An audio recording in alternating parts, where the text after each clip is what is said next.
जय भीम साथियों, जय भीम। आदाब, नमस्कार, शास्त्री काल। तो साथियों, ये जो मैं आपको लाइनें सुना रहा हूँ, इन लाइनों को आप ज़रूर सुनना कि मैंने अपनी ज़िंदगी में बहुत अच्छी लाइनें ये लिखने की कोशिश की है। साथियों, जो मैं आपको सुना रहा हूँ कि आज तुम्हारी जाए नौकरी, आज तुम्हारी जाए नौकरी, देखो मूर्ख सरकारी, और मती मारी गई तुम्हारी या पागलपन की बीमारी। कि साथियों, आज जो हमारे लोगों की यानी इस देश में रहने वाले सभी नौजवान साथी, बुजुर्ग, बच्चे, यानी सबको नुकसान उठाना पड़ रहा है। यानी हमारी जो नौकरियां हैं वो सरकारी से प्राइवेट कर दी जा रही हैं और उनकी ड्यूटी बढ़ाकर 4 घंटे फालतू कर दी जाती है। मगर हम लोगों को पता नहीं चल पाता क्योंकि हम लोग नफरती शिकार हुए हैं, क्योंकि हमको बीमारी लगी है जाति और बिरादरी की। इसीलिए साथियों कि मती मारी गई तुम्हारी या पागलपन की बीमारी। कि तुम्हें बुद्धू कहूँ क्या कहूँ कि तुम लोगों की मती मारी हुई है। तुम आज भी कमेंट से लिखते हो कि जीतेंगे तो मोदी जी ही, कि तुम लोगों की मती मारी गई। तुमको ये नहीं पता कि देश में आखिर चल क्या रहा है। तुमको नशा चढ़ा है जाति और धर्मों का। कि नए नए बहुत बढ़े हैं खर्चे, नए नए बहुत बढ़े हैं खर्चे, हर दिन स्कीम नई आ रही। समझे कि नए नए बहुत बढ़े हैं खर्चे, हर दिन स्कीम नई आ रही। और सरकार है या गैंग गिरोह का, सरकार है या गैंग गिरोह का, या फिर है कोई बीमारी। कि साथियों, हम लोग समझते नहीं हैं, नए नए खर्चे बहुत आ रहे हैं। यानी हम लोग जो मोबाइल चला रहे हैं इसको 300 रुपये प्रति महीना, 250 रुपये प्रति महीना चलाना बहुत ज़रूरी हो गया है, क्योंकि हमारे नंबर से ही सब कुछ होता है। तो 300 रुपये का ये खर्चा हो गया है। और साथियों, उधर हमारे पास 1000 मान लो, ज़्यादा मत मानो, तो 1000 बिजली का हो गया है। और साथियों, 500 रुपये महीने कम से कम गैस जलाओ तो 500 रुपये महीने से यानी गैस का भी होता है। यानी 500, 300, 800 और ये 1000 बिजली के 1800 ये हो गए हैं। और उसके साथ साथ साथियों, हमारे काम जो छोटे हैं, हम लोग कभी फार्म इसके भरवाने गए, कभी जनधन योजना के खाते खुलवा रहे हैं। यानी हम लोगों का समय जो बर्बाद हुआ है कोरोना काल में, वो हम उसको नहीं देखते कि आखिर हमारे साथ क्या हो रहा है। कि नए नए खर्चे बहुत बढ़े बहुत हैं, हर दिन स्कीम नई आ रही, कि हर दिन नए नए कानून आ जाते हैं। कभी किसानों के लिए, कभी ड्राइवरों के लिए, कभी युवाओं शिक्षितों के लिए, कभी पेपर लीक हो जाते हैं, कभी कुछ हो जाता है। यानी ऐसा कुछ भी नहीं हो रहा है जो ये देश प्रदेश तरक्की करे, यानी लोगों को इसका लाभ मिल सके, बल्कि नुकसान तो हो रहा है। जैसे पशु छोड़े जाते हैं उसमें भी साथियों में 20,000 रुपये का नुकसान होता है। कि नए नए बहुत खर्चे बढ़े हैं, हर दिन स्कीम नई आ रही, सरकार है या गैंग गिरोह का, या है कोई बीमारी। कि साथियों कि इसको गिरोह का गैंग किया जाए। कि जैसे शहरों में ये बताते हैं कि हमने सुना था बम्बई में कि वहाँ हफ्ता वसूली होती है। यानी जो गुंडे होते हैं उनके गुर्गे हफ्ते वसूली करके लाते हैं। तो साथियों, हमसे हफ्ता वसूली चल रही है। ये हफ्ता वसूली नहीं, रोज़ वसूली चल रही है। रोज़ वसूली इसलिए क्योंकि महंगाई जो हुई है, इसको गौर से ज़रूर सुनना। क्योंकि हर दिन जो महंगाई हुई है, हर दिन इंसान कमज़ोर होता जा रहा है और उसको काम धंधा मिलता नहीं है जिससे वो अपने घर गृहस्थी को ढंग से चलाए। मगर अंध भक्त कह रहे हैं बेचारे, जिनको ज्ञान नहीं है, कि जीतेंगे तो मोदी जी ही, मोदी जी जीतेंगे। कि शिक्षा महंगी होती हर दिन। साथियों, शिक्षा महंगी होती हर दिन, पढ़न लिखन की लाचारी, और गौरव की मम्मी अब तो खर्च करन से यूं हारी। कि साथियों, महंगाई जो हो रही है दिन रात बढ़ रही है। कि और ये जो हम अपने बच्चों को पढ़ाते हैं स्कूलों में, तो साथियों इतनी महंगी फीसें हैं, तो किताबें इतनी महंगी हैं कि हम लोगों को काम तो मिलता नहीं। हम कहाँ से खरीदेंगे साथियों इतनी महंगी किताबें। और सरकारी स्कूलों में पढ़ाई रही ही नहीं है, आप जानते हैं। कि साथियों, मैं कैसे कैसे आपको समझाऊं कि शिक्षा महंगी होती हर दिन, पढ़न लिखन की लाचारी। यानी पढ़ना लिखना तो मजबूरी है साथियों, बिना पढ़े नर पशु कहलावे, नहीं समाज में आदर पावे। साथियों, ये भी मेरा ही दोहा है कि शिक्षा महंगी होती हर दिन, पढ़न लिखन की लाचारी, और गौरव की मम्मी भी अब तो खर्च करन से यूं हारी। गौरव की मम्मी यानी किसी की भी मम्मी मान लो, यानी घर में पापा को काम मिलता नहीं, कभी कभी मिलता है, उसमें भी पैसा समय से नहीं मिलता। और खर्चे तो साथियों हर दिन हो रहे हैं और महंगाई पे तोड़ होती जा रही है।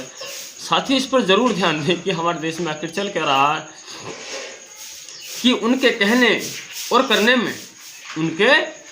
करने में अंतर है भारी।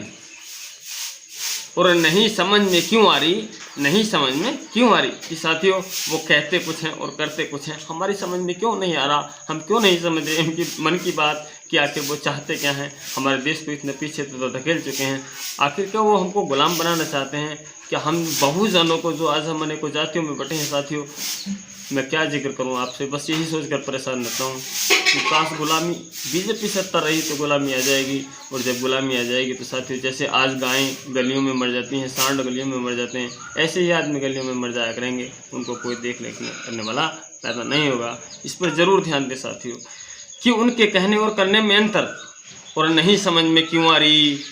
और कान टेक गई जनता अब तो मोदी जी से यूं हारी कि साथियों अब जनता वैसे गाँव में कान तो टेकी है, क्योंकि हम लोग गांव में ही रहते हैं, इधर उधर घूमते रहते हैं, मिस्त्री का काम करते हैं साथियों। हमारे पास लोग आते हैं तो हमको पता चलता है सबके मन की बात कि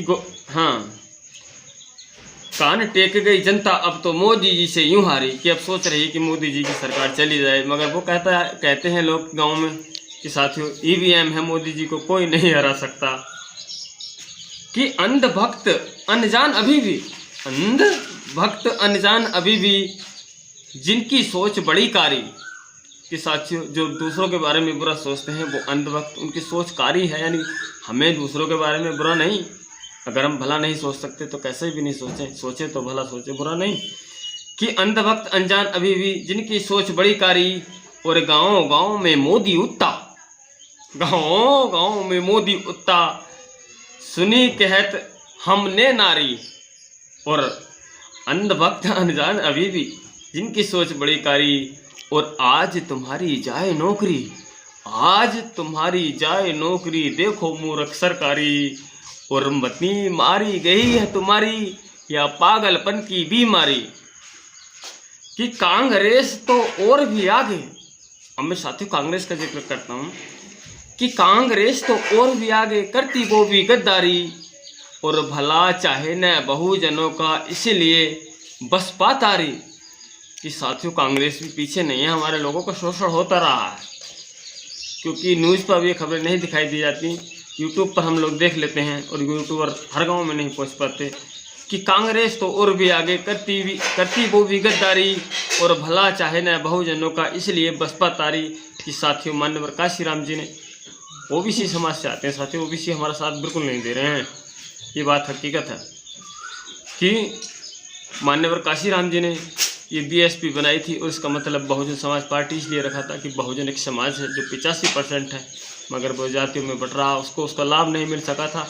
इसीलिए उन्होंने मान्यवर जी ने बाबा साहब की बातों को ध्यान में रखते हुए एक ऐसी समाज से एक ऐसी पढ़ी लिखी लड़की, होनहार लड़की उनको मिल गई, जो साथियों एक संत तो है ही, एक काबिल प्रधानमंत्री के रूप में हमको दवाई की तरह अगर प्रधानमंत्री बन जाए बहन जी, तो ऐसे मानो हमको कैंसर की दवा मिल गई, क्योंकि हम लोग बहुत तरक्की करेंगे। उत्तर प्रदेश में हम रहते हैं साथियों, बहुत पिछड़ा प्रदेश था, और जब बहन जी की सरकार आई तो ज़मीनें भी उपजाऊ हुई, और लोगों को महामाया पेंशन जैसी चीज़ें, नौकरियां जैसी चीज़, सरकारी मुफ्त में नौकरियां 8वें 5वें वालों को साथियों हर एक विभाग में नौकरियां बहन जी ने देकर इस प्रदेश के, उत्तर प्रदेश के बहुजनों को आगे बढ़ाने का काम किया। मगर हम लोग कह रहे हैं कि मोदी जी जीतेंगे तो मोदी जी जिंदाबाद, जय श्री राम। साथियों बहुत दुख होता है, क्योंकि हमारे लोगों की मति जो मारी गई है, आप इसका बुरा मत मानना, मैंने जो कहा था कि मति मारी गई तुम्हारी, ये पागलपन की बीमारी। कि साथियों मुझको जब गुस्सा आता है तो मैं अपने शब्दों को बयां कर देता हूँ। तो साथियों आपको मेरी, हाँ मैं कह रहा हूँ फिर भी, कि अभी हमारे 4 चरण बाकी हैं, उन 4 चरणों में आप यानी बहन जी को मजबूती दें, उनके हाथों को मजबूत बनाएं, अपना मोहर यानी अपना जो बटन है ईवीएम में, वो हाथी चुनाव चिन्ह, एक बैलेट पेपर तो होता ही है ऐसा, उसमें यहाँ चुनाव चिन्ह होता है और यहाँ बटन होता है, तो जहाँ हाथी का होता है हम वहीं बटन दबाएं, तभी हाथी पर हमारा वोट कामयाब होगा साथियों। तो साथियों कैसी लगी आपको ये मेरी पंक्तियाँ? साथियों अगर आपको मेरी पंक्तियाँ अच्छी लगी हैं ना तो वीडियो को बिल्कुल अभी लाइक करें और कमेंट ज़रूर करें, ताकि साथियों मुझको पता चल सके कि कितने लोग अभी इस देश को बचाना चाहते हैं। और साथियों अगर आप मेरे चैनल पर नए हैं ना तो प्लीज़ मेरे चैनल को बिल्कुल अभी सब्सक्राइब करें, बिल्कुल अभी, ताकि आप इस तरह की कविताएँ सुनते चले जाएँ। मेरे चैनल मनोज कुमार 909 पर है। साथियों ये मनोज कुमार 909 मत भूलना, और 2-4 लोगों के कानों में ये बात पहुँचा देना कि हाँ हमारे देश को लूटा जा रहा है मगर हम गहरी नींद में सो रहे हैं। तो साथियों चलता हूँ, अगली वीडियो में फिर मिलूँगा। जय भीम, जय हिंद, जय भारत।